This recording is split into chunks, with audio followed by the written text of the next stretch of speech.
আসসালামু আলাইকুম। আজকে আমি এই নিমা জামাটি কাটিং ও সেলাই করে দেখাবো। তার জন্য এখানে আমি 26 ইঞ্চি লম্বা ও 17 ইঞ্চি চওড়া দু টুকরো কাপড় নিয়েছি। এখানে দু টুকরো কাপড় রয়েছে। এখন এখানে 4 ভাঁজ করে নিতে হবে।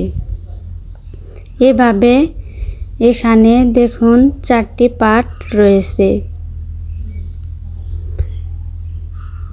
এখন এখানে 4 ইঞ্চি নেব আয়ারমোলের জন্য।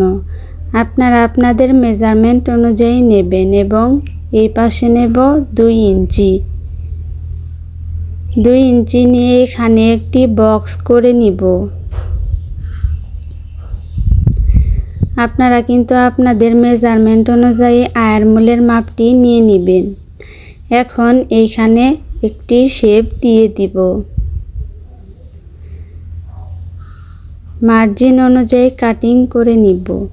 এই আয়ারমোলের অংশটুকু কাটিং করলেই কিন্তু এই জামাটি কাটিং করা কমপ্লিট। এই জামাটি কাটিং করা কিন্তু কমপ্লিট হয়েছে। এখন আয়ারমোলের যে অংশ রয়েছে এখানে পাইপিং করে নিতে হবে। আপনারা চাইলে কিন্তু এক কালার কাপড় দিয়ে সুন্দর ডিজাইন করতে পারেন।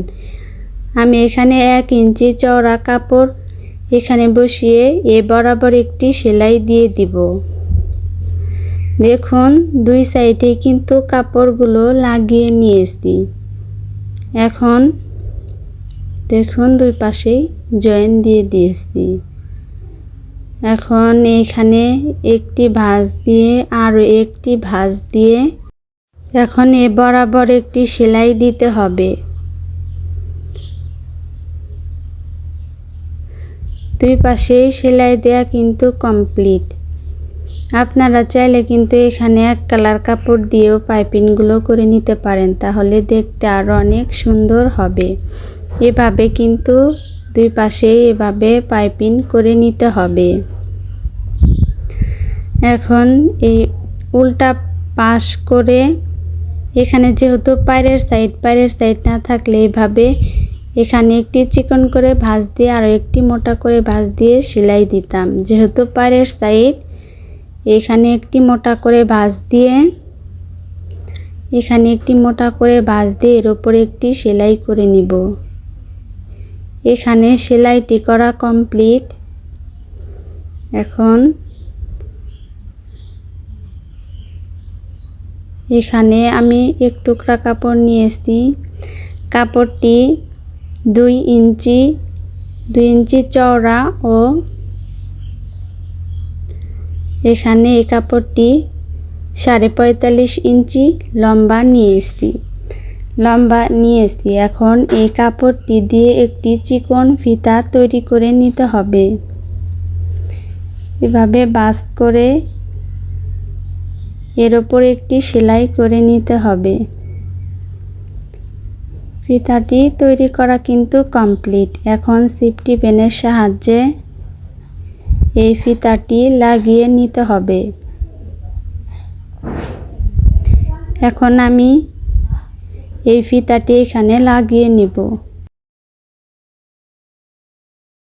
এই জামাগুলো কিন্তু খুব সহজেই আপনারা আপনাদের বাচ্চার জন্য খুব সহজেই কিন্তু তৈরি করতে পারবেন।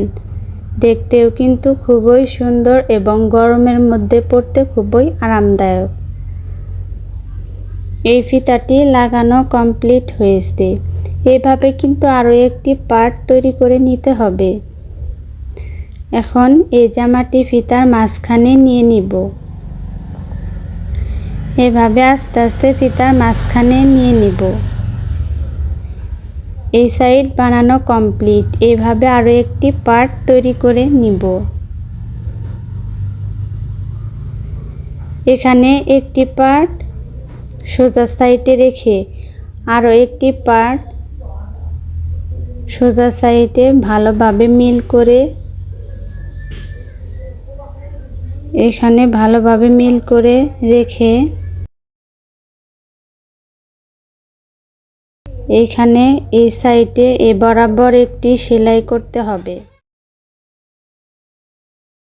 এ বরাবর এখানে একটি সেলাই দিতে হবে এবং এই সাইডেও সেম ভাবে মিল করে ধরে এই বরাবর আরও একটি সেলাই করতে হবে। দুই সাইডে কিন্তু সেলাই করে নিয়েছি। এখন নিচে চিকন করে সেলাই করে নিব। নিচে চিকন করে সেলাই করা হয়েছে। এই জামাটি কিন্তু বানানো কমপ্লিট হয়েছে।